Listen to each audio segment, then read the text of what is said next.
រនាងវណ្ណៈគ្រួសារមកបំបែកស្នេហាយើងឲ្យប្រត់គ្នាព្រោះតែបងក្រគេស្អប់នឹងទីទឹកលុយមករាំងរាស្នេហ៍អូននឹងបងគេឃើញទឹកលុយធំជាងទឹកចិត្តគ្រួសារអូនតេះឌីលបងក្រក្រីគ្មានទាំងចំណេះគ្មានទ្រព្យធនអ្វីដែលអាចឲ្យរូបស្រីផ្ញើជីវិត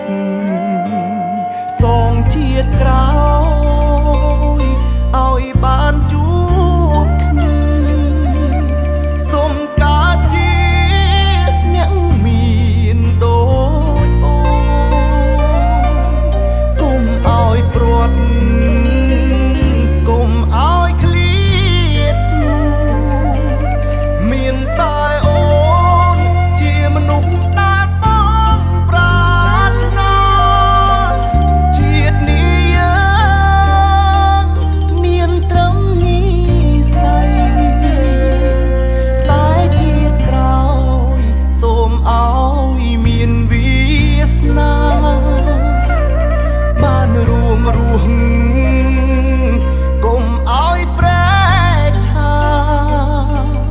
ទោះរងចាំយូរយ៉ាងណាក៏បងសុខចិត្ត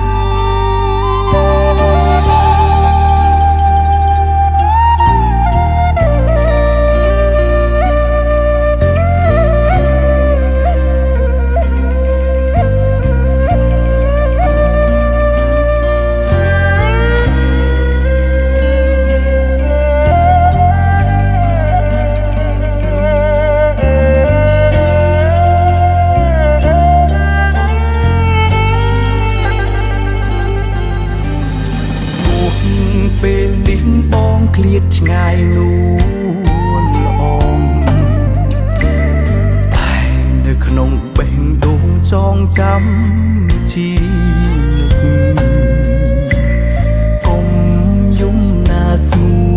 នបងគ្មានថ្ងៃបំភ្លេចបើមានជាតិក្រោយពិតចាំយើងជួ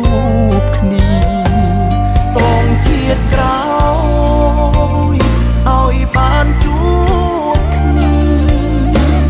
សូមកើតជាអ្នកមានដូ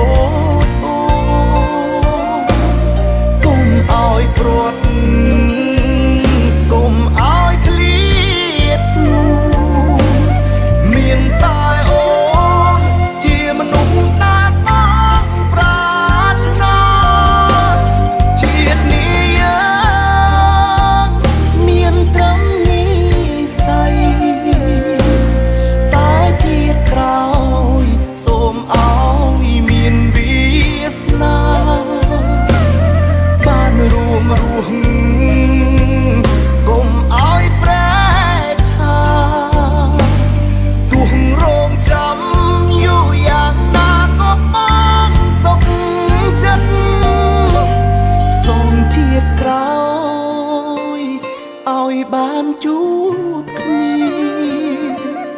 សូមកើតជាអ្នកមានដូចអូនកុំឲ្យព្រាត់កុំឲ្យឃ្លាតស្ងួនមានតែអូនជាមនុស្ស